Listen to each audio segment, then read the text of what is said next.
wanted to introduce to you a good friend and a special friend. So I was thinking this morning how to introduce you, and I think our timeline, I started as your teacher, and then I kind of like went into as your mentor. Still are. And thank you, and then I was your headmistress. You were? And yes, and now we're friends. Yeah. Yeah. It's a cycle. Yeah. So this is Katy, everyone. Yeah. It was hard to organize my thoughts because we have all these different kind of chapters of our life together. Yeah. And when you think about how long we've actually known each other. I know. We've known each other for 14 years now. Right. Isn't that weird? It's a long time. It's a long time. And I got to watch you grow up. I wanted to ask you a couple of questions, I guess, first from each of those different chapters. I really think it's cool to have someone who I knew as a small, you weren't a small child, but you were a young girl. I was young. You were young, and getting to now talk to you maybe about what importance art has played into your entire character, I should say. It's not even just your life. I think it's like built into your personality, and I don't have everything to do with that. You're already a really super creative person when I met you, but I got to play into that right at a really crucial time. Yeah. Well, I think my first memory of you was you wearing a bandana. I remember we walked into the art room, and this was like a private middle school, and it was pretty traditional, like cookie cutter. I remember the previous art teacher, she was great, but it was a lot of kind of like, here's a Van Gogh, paint something in the style of Van Gogh, which I think is, you gotta learn your classics, but it was just a lot of repetition and a lot of just kind of basic things. What was great was you allowed us to paint whatever we wanted to paint, but you always kind of guided it in a way like, oh, well, you can draw this, but we're gonna be doing it in the style of this, but you can do whatever you want, so be kind of like a guided, here you go, you can do what you want, but, and I think another important thing was the sketchbooks. The sketchbooks you bought for us, we could bring them anywhere we wanted, and we could draw whatever we wanted to draw. We could use Sharpies, pull, pencils, crayon, whatever we wanted to do. And, I think that was a really great exercise because I think it allowed a lot of us coming from, a lot of kids in my group, we're all so different. I think there were only, 20 of us, but we were all very different kids, and we all had different stories.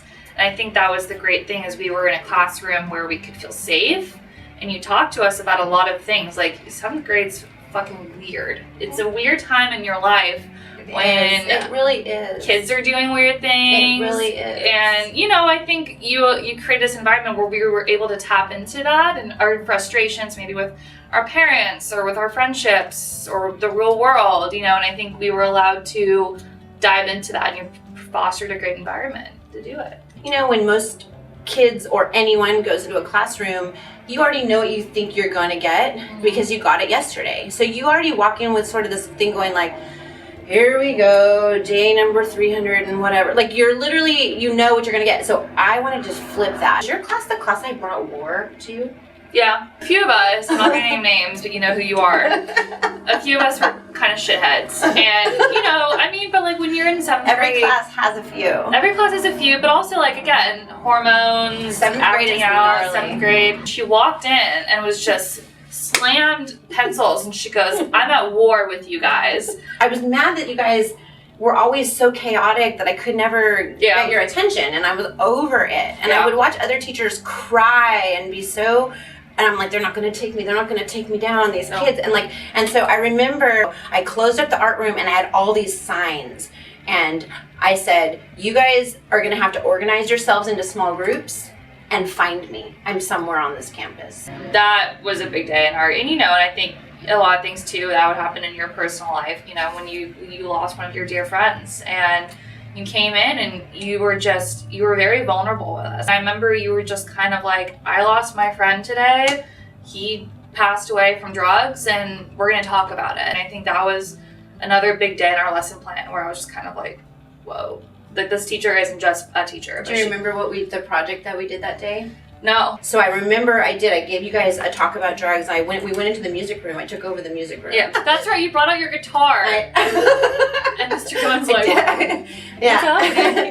I I did, and we talked about it, but then after that, we dropped a giant 20-foot canvas off the back of the art room, off the roof. Yeah. Do you remember? I do remember and this. Eric from your class who did origami, he made little origami boxes, and we filled them with paint, remember? Yeah. And we wrote Art Matters, and then we all threw it and let it explode all over that. And I told everybody, if you don't want to participate, you can go sit over there and you can be quiet because we're going to do this. And Art Matters, and we're going to get this out. And we, remember that? And we chucked it and chucked it and chucked it till we couldn't chuck it anymore, and it was awesome. Yeah, and I think you had a few other grades that day help out too, do it. But I remember it was a big day, and I think about that day a lot. And I also knew that, again, like you were more than a teacher. Like, you were opening yourself up to a whole group of kids. I had really hoped that maybe I would get to read something at your graduation, but because I was so emotional, I just never even brought up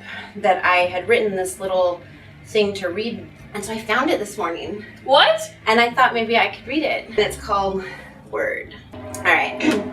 Thank you, students, faculty, parents, educators, visionaries, and future ambassadors of this world. Remember this. You hold the key to change. If you don't like something, change it. In other words, exact change required. 20 is plenty, my friends.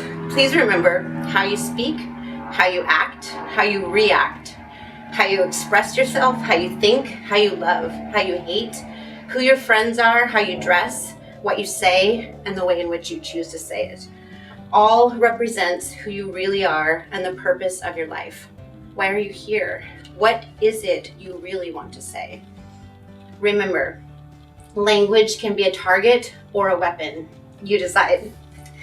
This is like the stuff I was feeding you guys. There is art that liberates, and there is art that decorates, and we make art that does both. Art is like sports, like sinking a basket. You guys taught me that. Like flipping a pancake, like singing a song, and life is like art, and art is like life. You've got to believe it's going to work. You've got to believe it's going to make a difference, that you're going to make it. You've got to believe you were chosen for a purpose. That's visualization. Who are you truly? Always be persuasive, not offensive. Find your strengths, find your character, and build on it. You will have happiness. Don't give up. Don't give in. Push through it. You're never alone. Whether you're a boy or a girl, a teacher, a parent, be assertive, be positive, know yourself, and by all means, do your homework and know your audience. Girls, this is so funny that I read this. Girls, remember, don't show off your promised land. Boys, grown men do cry because we're all human and we're all in this together. Remember to panic productively. This is your chance. Your chance is your fortune. Don't forget to record your experiences.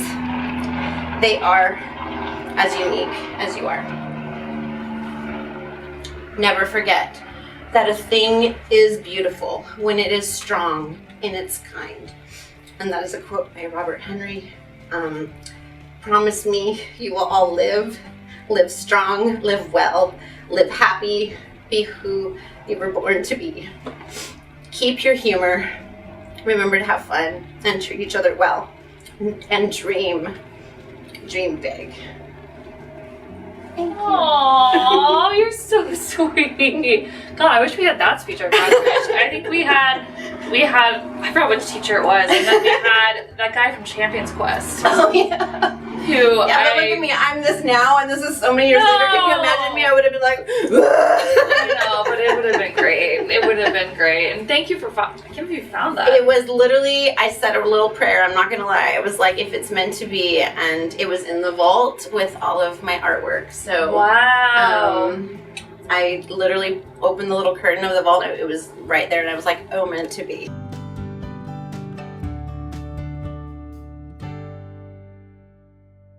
We were living Harry Potter and rebuilding sets.